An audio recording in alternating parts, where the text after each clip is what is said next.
Hi, my name is Brian Caffo, and welcome to this week's Ask Brian part of our weekly newsletter. Remember to sign up for our newsletter, and the link is in the YouTube comments section below. We send one out every week. So today I'm going to answer a question that I get very frequently, both from the comments below and also in person. I get a lot because I direct the graduate program here, and I've been on admissions committees for, say, 14 years here. And that question is basically, of the vein, should I get a PhD? If I get a PhD, what subject should I get a PhD in? And in the questions from this audience, I seem to get a lot of, should I get a PhD in stat or computer science or biostatistics to have a career in data science? And then a related question I get kind of frequently is, should I get a second advanced degree if I already have an advanced degree? Let me talk about kind of all of these together because the answers are sort of all related. And the first, let me talk about what you should get a PhD in if you're thinking about a PhD. And I want to give you some considerations, and some of them you may have thought of and some of them you may not have thought of.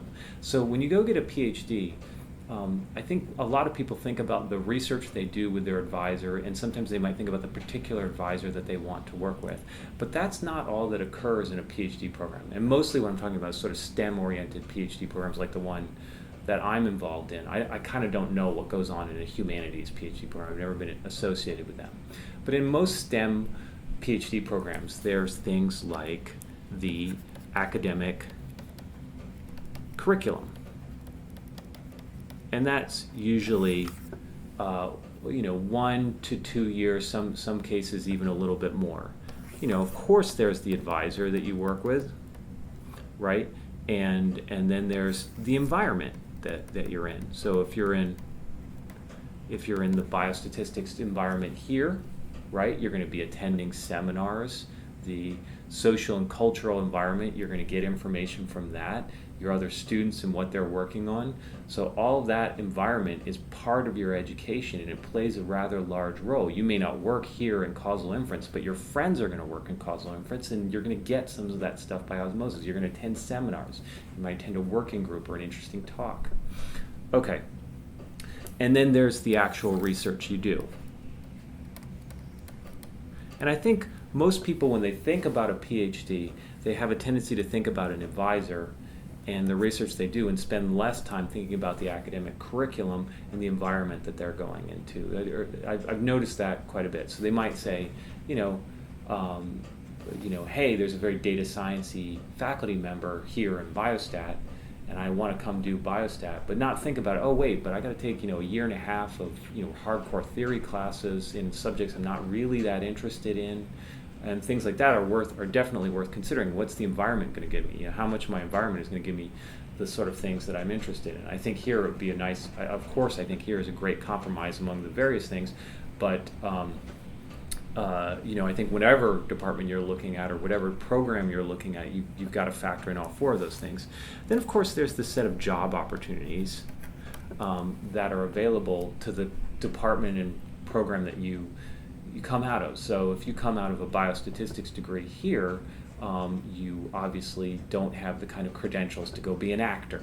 Okay, so this is what job opportunities are available is a kind of multifaceted thing as well, because there's the kind of jobs that are typically available to people with that kind of degree. So in biostatistics, clearly pharmaceutical companies look for biostatisticians, government organizations and research organizations look for biostatisticians, other biostat departments, some stat departments, and maybe to a lesser extent even a handful of computer science departments and math departments all might possibly hire a biostatistician.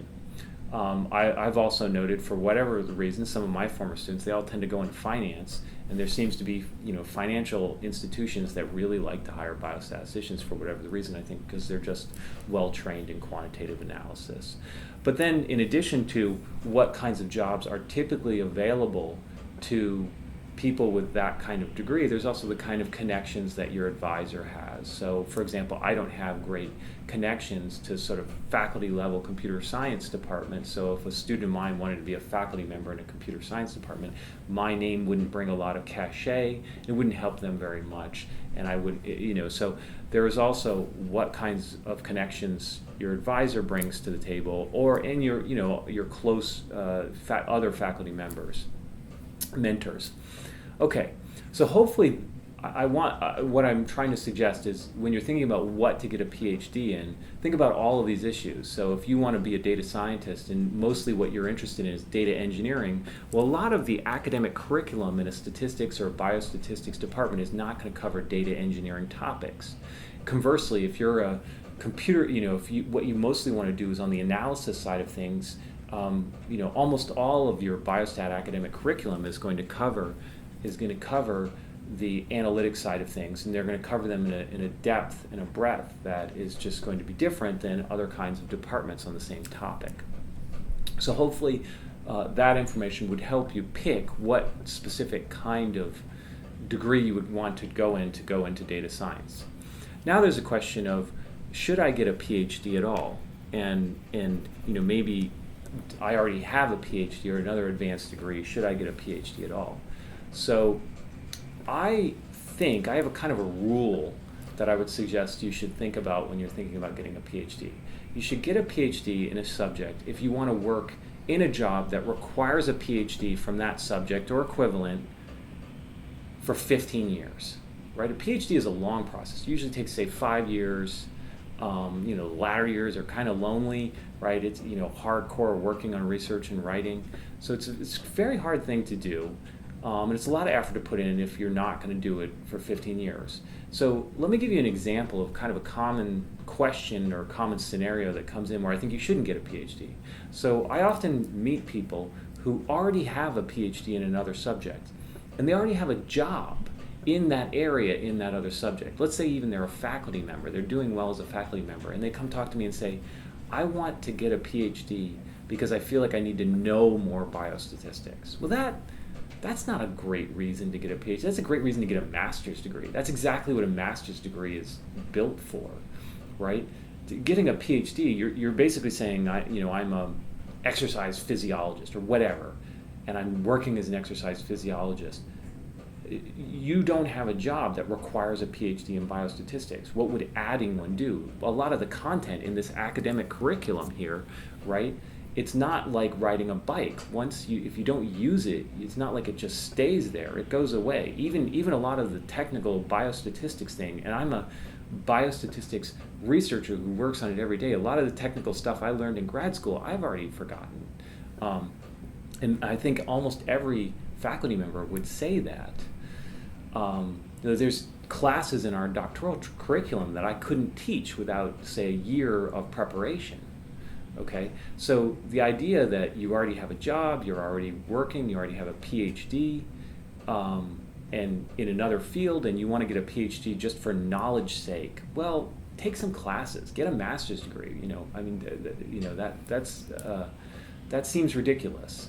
On the other hand, let's suppose you have another PhD and you want to do a career change. You want to switch into biostatistics. You're an exercise physiologist and you're tired of it. You want to become a PhD biostatistician working in biostatistics, and that other degree will help because you'll have a nice scientific basis. Well, then that's a reasonable position. You want to make sure, if you have like 10 master's degrees and a PhD and you're switching to get another PhD, you want to make a compelling case to the admissions committee that you're applying to, that you're not a serial student, that you're not one of these people where the grass is always greener and you can never hold down a job because you're always thinking about another degree that you should be getting. So you want to convince an admissions committee that that's not the case.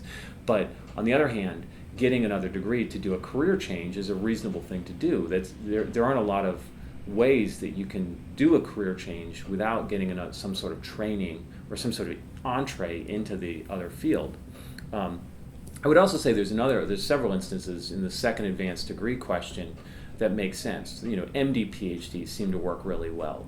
And these highly orthogonal disciplines where to do the kind of combination, you need both degrees. So an MD, they're going to train you almost all clinical stuff and very little research. A PhD, they're going to train you all research. And so if you want to be a clinical researcher, merging the two seems to make a lot of sense. It seems to work a lot. So the MD PhD is probably the largest kind of dual advanced degree success story that I can think of. I hope I didn't scare anyone off. I really value the PhD that I got, and I enjoyed my time in grad school, and enjoyed especially the research part of it and the friends I made and that sort of thing quite a bit, which is another nice side benefit of the community aspect of getting a PhD. So at any rate, I hope this helps break down some of the considerations that you might think about if you're thinking about this right now, especially because, in a couple weeks, on April 15th, some people are going to have to make their decisions on grad school, and I hope this helps you out. If you get a chance, subscribe below. Every week I'm producing one of these videos for the newsletter, so be sure to sign up for the newsletter, and I'll see you again next week.